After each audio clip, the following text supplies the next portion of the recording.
We guide you through how to find IP address of Android phone.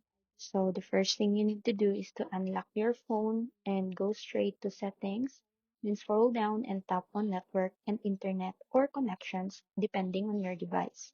Next, tap on Wi-Fi and make sure you are connected to a network. And now tap the name of the Wi-Fi network you are connected to and look for details like IP address, and you should see a set of numbers like 192.168.1.1, which is your device local IP address. If you want more detailed information, you can also tap Advanced or View More to see additional network details. Alternatively, you can also find your IP address by going to Settings, About Phone, then Status, where some Android devices display IP information.